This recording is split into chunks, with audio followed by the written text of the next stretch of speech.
మనకి రిలయన్స్ లాంటి చోట్ల మార్టులు బయట డీమార్ట్లు రిలయన్స్ బయట కూడా బోర్డు పెడుతున్నారు మాకు మనుషులు కావాలని చెప్పి. అవును. చివరికి అదేది బిల్లులు వేసేందుకు మనుషులు కూడా దొరకట్లేదు. అవును. అలాంటి స్టేజ్లో మనుషులు దొరకట్లేదు కాబట్టి అందరూ కూడా కూర్చునే ఉద్యోగాలు అనేటటువంటిది ఏది చదువు ఎక్కువైపోతే వాళ్ళందరూ అలాంటి ఆశపడుతున్నారు.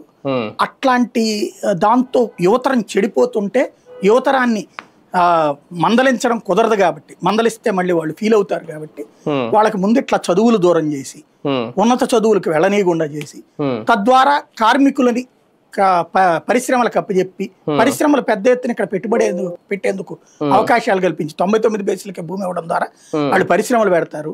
ఆ పరిశ్రమలు పెట్టాక వాళ్ళకి మనుషులు కూడా మనం సప్లై చేస్తే అప్పుడు రాష్ట్ర ఆర్థిక అభివృద్ధి పెరిగిపోయి తద్వారా మనం ముంబాయిను గుజరాత్ దాటేసి న్యూయార్క్కి సింగపూర్కి దగ్గరలోకి వెళ్ళడానికి వేస్తున్నటువంటి ఒక దీర్ఘకాలిక ప్రణాళిక.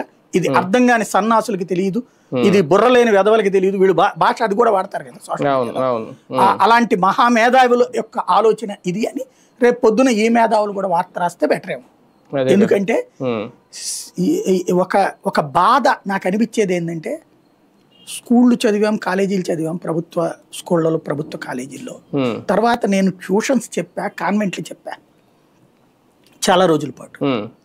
ఈవెన్ 10th క్లాస్ చదువుతున్నప్పటి నుంచి కూడా వేరే పనులు చేసా, ట్యూషన్స్ చెప్పాను, ట్యూటోరియల్స్లో నడుపుకున్నాం, ఇవన్నీ చేసాం. ఆ బాధ ఏంటో ఒక పేద కుటుంబాల నుంచి వచ్చిన వాళ్ళగా అనుభవించాం, అనుభవించిన వాళ్ళని చూసాం.